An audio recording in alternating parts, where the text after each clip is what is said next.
Teori konstruktivisme. Kami, kelompok 3 beranggotakan Febi Nurhidayati, Nanda Hanafi, Ismi Awalyah, Huda Zunnun, Ririn Eliani, Muhammad Aditya, Safti Aji Prayogo. Bismillahirrahmanirrahim. Assalamualaikum warahmatullahi wabarakatuh. Baik, di sini saya akan menjelaskan pengertian teori konstruktivisme. Konstruktivisme berarti bersifat membangun. Dalam konteks filsafat pendidikan, konstruktivisme adalah suatu upaya membangun tata susunan hidup yang berbudaya modern berdasarkan penjelasan tersebut. Bahwa konstruktivisme merupakan sebuah teori yang sifatnya membangun. Membangun dalam hal apa? Dalam membangun dari segi kemampuan, pemahaman, dan proses pembelajaran. Hill mengatakan, sebagai pembelajaran yang bersifat generatif, yaitu tindakan mencipta suatu makna dari apa yang dipelajari. Menurut Hill, konstruktivisme merupakan bagaimana menghasilkan suatu dari apa yang dipelajarinya. Dengan kata lain, bahwa bagaimana memadukan sebuah pembelajaran dengan melakukan atau mempraktikkan dalam kehidupannya supaya berguna untuk kemaslahatan.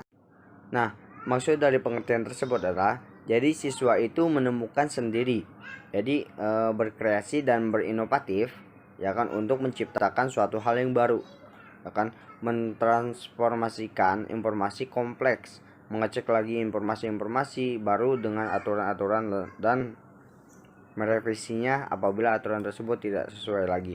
Jadi seorang siswa belajar dari seorang guru yang telah diberikan ajarannya, dia merevisi, dia menciptakan hal yang baru. Itu teori konstruktivisme. Selanjutnya, konsep dasar konstruktivisme. Menurut Slavin, tahun 2006, siswa menemukan sendiri dan mentransformasikan informasi kompleks, mengecek informasi baru dengan aturan-aturan lama, dan merevisinya apabila aturan-aturan itu tidak sesuai lagi. Secara jelasnya, konstruktivisme merupakan landasan berpikir atau filosofi pembelajaran kontekstual, yaitu di mana pengetahuan dibangun oleh manusia sedikit demi sedikit, yang hasilnya diperluas melalui konteks yang terbatas dan tidak secara tiba-tiba. Pengetahuan bukanlah seperangkat fakta-fakta, konsep, atau kaidah yang siap untuk diambil dan diingat. Namun, manusia harus mengkonstruksi pengetahuan itu dan memberi makna melalui pengalaman nyata. Seperti yang dibicarakan di awal, teori konstruktivisme adalah teori yang menyatakan bahwa peserta didik secara individual harus merubah informasi yang kompleks, mengecek informasi baru dengan aturan lama, dan merevisinya apabila aturan itu tidak sesuai lagi. Sekian. Prinsip belajar ada 4, yaitu 1. Pengetahuan dibangun siswa sendiri baik secara personal maupun sosial. Yang kedua, pengetahuan tidak dapat dipindahkan dari guru ke siswa. Yang ketiga, siswa aktif mengkonstruksi secara terus-menerus, sehingga selalu terjadi perubahan konsep menjadi konsep yang lebih rinci, lengkap, serta sesuai dengan konsep ilmiah. 4. Guru sekedar membantu siswa dengan menyediakan sarana dan situasi agar proses konstruksi pengetahuan berlangsung secara efektif dan efisien. Perspektif dalam konstruktivisme. 1. Konstruktivisme exogeneus mengacu pada pemikiran bahwa penguasaan pengetahuan merepresentasikan sebuah konstruksi ulang dari struktur-struktur yang berbeda dalam dunia eksternal. Pandangan ini mendasarkan pengaruh kuat dari dunia luar pada konstruksi pengetahuan seperti pengalaman-pengalaman, pengajaran, dan pengamatan terhadap model-model.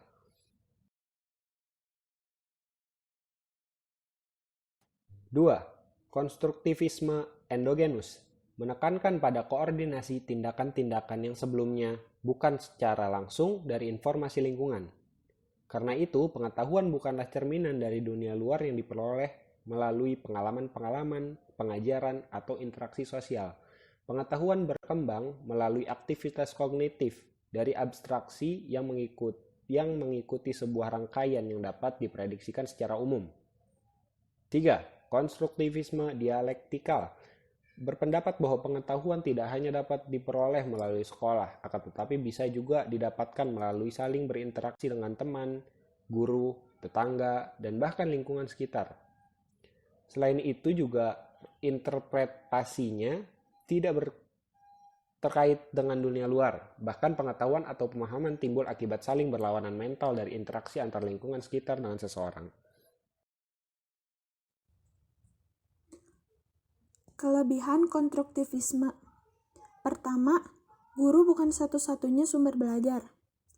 Jadi, siswa dapat menjadikan sumber belajar lainnya, seperti dari buku, jurnal, modul, dan internet.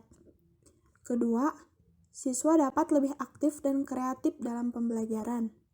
Ketiga, pembelajaran menjadi lebih bermakna.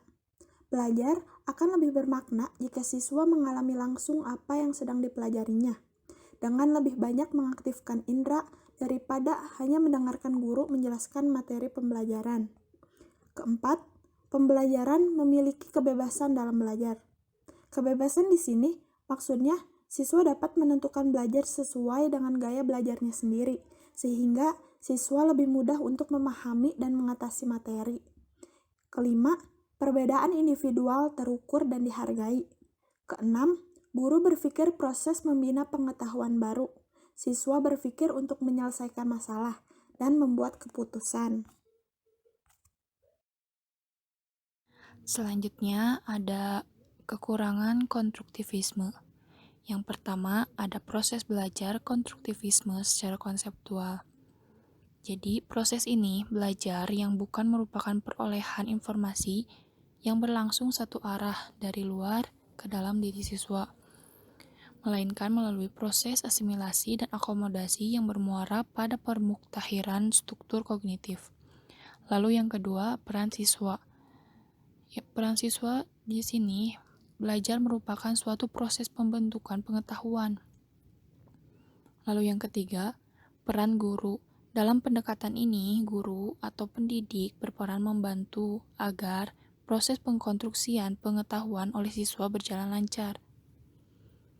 Guru tidak menerapkan pengetahuan yang telah dimilikinya, melainkan membantu siswa untuk membentuk pengetahuannya sendiri. Lalu yang keempat, ada sarana belajar. Pendekatan ini menekankan bahwa peran utama dalam kegiatan belajar adalah aktivitas siswa dalam mengonstruksi pengetahuannya sendiri. Kelima, evaluasi. Pandangan ini mengemukakan bahwa lingkungan belajar sangat mendukung munculnya berbagai pandangan dan interpretasi terhadap realitas, konstruksi pengetahuan, serta aktivitas-aktivitas lain didasarkan pada pengalaman. Sekian. Selanjutnya ada langkah-langkah pembelajaran. Yang pertama, identifikasi tujuan khusus pembelajaran dari kurikulum. Yang kedua, mengakses pengetahuan terdahulu yang dimiliki siswa. Tujuannya untuk mengetahui sejauh mana pengetahuan para siswa. Yang ketiga, eksplorasi tujuannya untuk mengecek apakah pengetahuan siswa benar, setengah, atau salah. Yang keempat, menjelaskan. Fase ini, guru memberi kesempatan kepada siswa untuk menghubungkan pengetahuan baru dengan yang lama. Yang kelima, elaborasi. Guru memberikan kesempatan kepada siswa menerapkan konsep baru pada konteks yang berbeda. Yang keenam, evaluasi untuk menilai perubahan-perubahan dalam situasi baru. Selanjutnya ada video contoh pembelajaran konstruktivisme.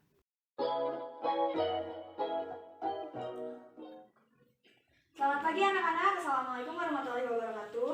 Waalaikumsalam warahmatullahi wabarakatuh. Hari ini kita akan membahas mengenai ilmu pengetahuan alam, yaitu IPA. Ilmu pengetahuan alam sendiri terbagi menjadi 3, yaitu fisika, kimia, dan biologi. Nah, untuk pembelajaran hari ini kita akan membahas mengenai fisika, yaitu tentang gravitasi. Silahkan kalian diskusikan dan presentasikan.